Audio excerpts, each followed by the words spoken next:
Hi, you guys. I wanted to talk to you today about stress and all those anxious feelings that come up from living in a modern day society where expectations and pressures are coming at us from all sides at all times, and we can become very limited in our ability to respond, but instead become reactive, and it's just one reaction after another, and we feel a little bit sometimes like we're at the mercy of life and out of control, and we just have to keep trudging through, and our stress levels build up as we keep going and we keep going and we keep pushing. And eventually, if we don't learn how to deal with it, then we burst, and this is no bueno. So a lot of people, like everybody, knows that stress is bad for you. Some things are necessary, and it's okay to purposefully put yourself under pressure so that you can achieve goals, but that's different than stress and cortisol and fight, fleas response taking over our brain so that even doing the dishes, we're ready to pounce or fight or run away. It becomes a little excessive and very unhealthy for our bodies and unhealthy for our relationships and the connections that we really value.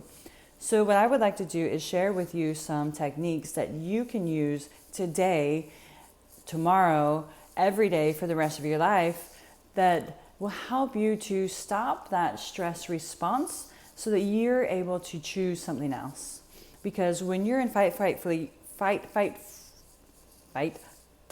or freeze, you don't have very many choices. You're pretty limited. But when you are relaxed and at ease and can be adaptable, then you have a lot more flexibility and a lot more power.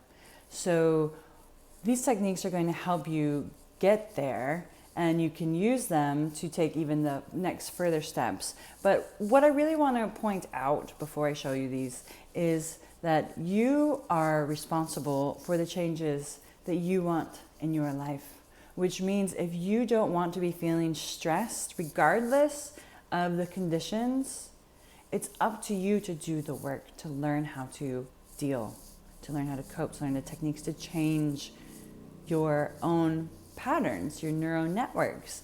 And that's what this is. I'm giving you the tools, but I can't use them for you. They won't work if you don't use them, and if you don't use them frequently and often.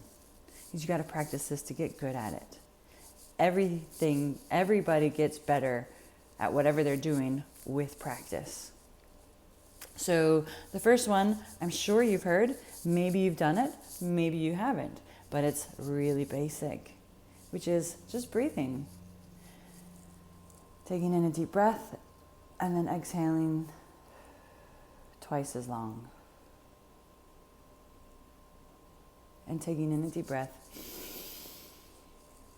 and exhaling twice as long.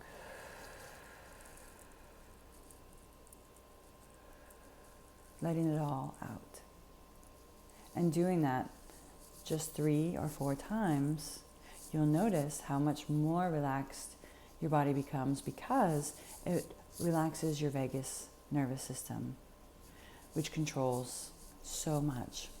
And I recently read that the majority of United States Americans, they don't fully exhale their lungs more than once a month.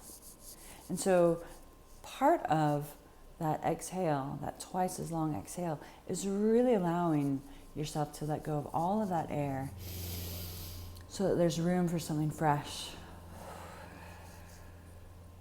and letting that go again. And just sitting and doing deep breath in. Exhale twice as long. With me right now in this video, you probably notice you're already feeling a little bit more at ease. And that's wonderful. And you can do this prior to going into a situation that you know is triggering, or transitioning from one situation to another so that you're clear of the old and you can start the next new. Or in many kinds of situations, maybe you're in the midst of a situation and nobody has to know if you're with other people that you're doing this. You can do it very subtly, but at the same time, when you control your own self and you control your own state,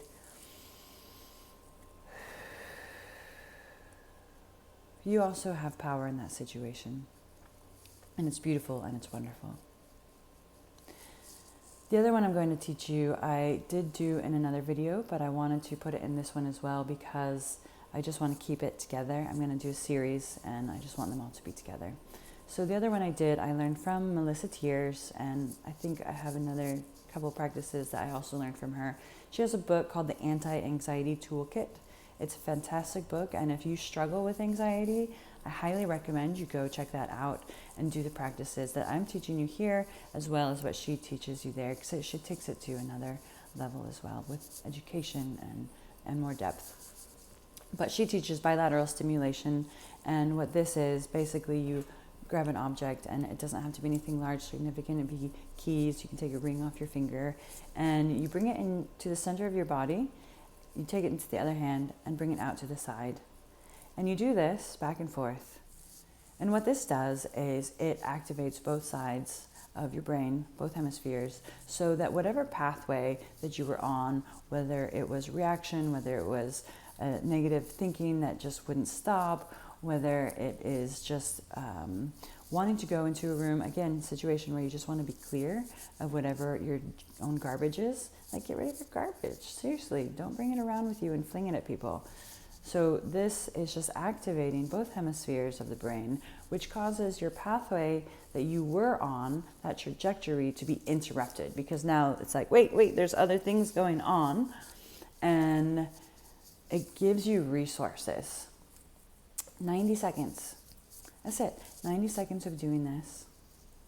Okay, when you wanted to reach for that ice cream late at night, or you want to quit smoking and you have a habit. So do the bilateral stimulation before going for that cigarette and see what happens. Maybe you don't want that cigarette after 90 seconds of doing this. Maybe after 90 seconds of doing this, you want to take 3 or 4 deep breaths.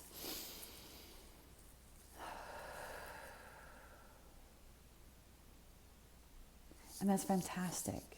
You can really bring yourself back to a place of centered peace and calm, especially if, you know, that ice cream is a coping mechanism, which it often is, or that cigarette is like so that you can get the hell out of Dodge and take a break. We all need those things. But instead of going for something that's unhealthy for you, you can stop that pattern, and now you have choices of recreating the wiring in your brain to do something better for you so that your stress levels are staying minimized and staying low. Another one that is incredibly helpful that I teach all of my people, I think everybody should know this, it's one of my go-tos for a lot of situations, is emotional freedom technique. And I'm going to create another video all about that because it will take a little bit longer to explain some of it, and I don't want to go on and on and on forever. So check out my next video. And of course, if you are suffering from higher levels of stress and higher levels of these anxious feelings, please do feel free to reach out to me. I can work with you one-on-one and help you get rid of that for good, to help you create a life that you enjoy and find the magic, find the connections every day. So you can find me at sarahheaneyhypnosis.com, or you can email me, sarah@sarahheaneyhypnosis, and we can connect and have a conversation and set something up. But in the meantime, go check out my next video, Emotional Freedom Technique. I use this on myself. I use it with almost all of my clients because we can all benefit from it. I also use bilateral stimulation and deep breathing with all of my clients as well. So check out this next video. If you already know about EFT, check out the video after that where I'll be talking about a couple other techniques. Until then, create a beautiful afternoon. Enjoy your breathing, enjoy your bilateral stimulation, and whatever other kind of stimulation you might enjoy. Peace and love.